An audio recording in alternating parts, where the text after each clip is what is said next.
కురు పుణ్యమహోరాత్రం అంటారు. రాత్ర పగలా చూడొద్దు. ముందు దేనికోసం ప్రయత్నిస్తామంటే పుణ్యం చేసే అవకాశం వస్తే వెంటనే చేసే. ఎందుకని? నీ జీవుడి ఖాతాలో పడుతుంది అది.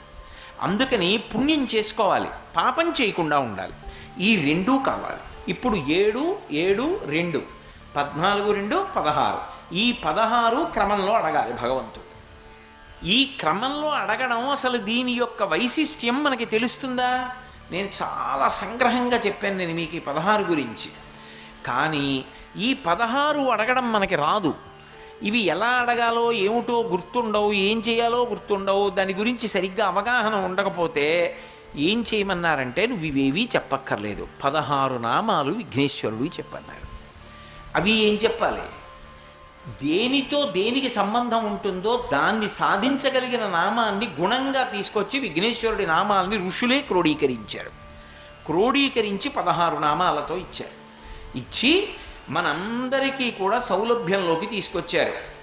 చెప్పి సుముఖశ్చైకదంతశ్చ కపిలో గజకర్ణకః లంబోదరశ్చ వికటో విఘ్నరాజో గణాధిపః ధూమకేతుర్గణాధ్యక్ష పాలచంద్రో గజాననః వక్రతుండ శూర్పకర్ణో హీరంబస్కందపూర్వజః షోడశైతాని నామాని యప్పటేః శృణుయాదపి విద్యారంభే వివాహే చ ప్రవేశే నిర్గమే తథా సంగ్రామే సర్వకార్యేషు విఘ్నస్తస్య నజాయతే. ఈ 16 నామాల్ని ఎవడు చదువుతున్నాడో వాడికి విఘ్నములు రాకుండా వాడు జీవితంలో చేరవలసినటువంటి స్థానమునకు చేరుకుంటాడు.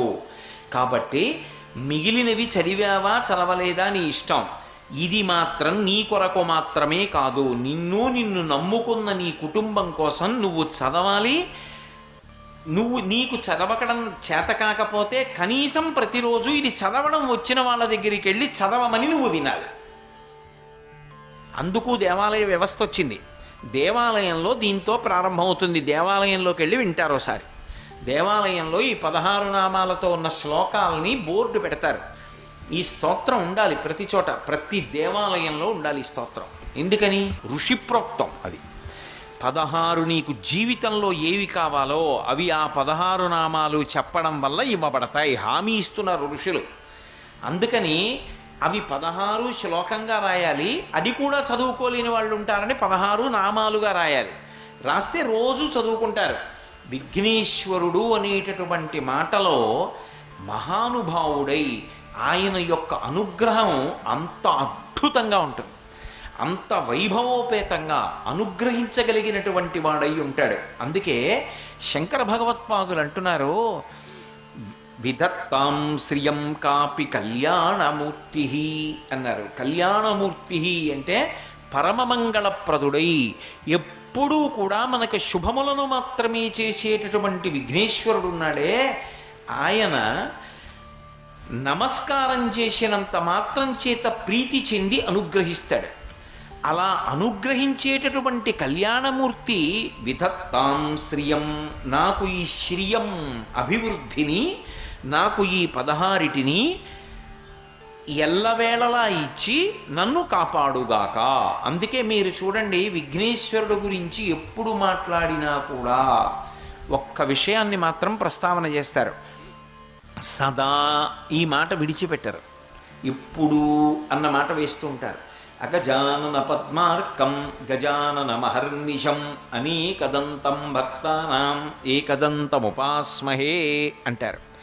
ఆ శ్లోకం చమత్కారంగా ఉంటుంది.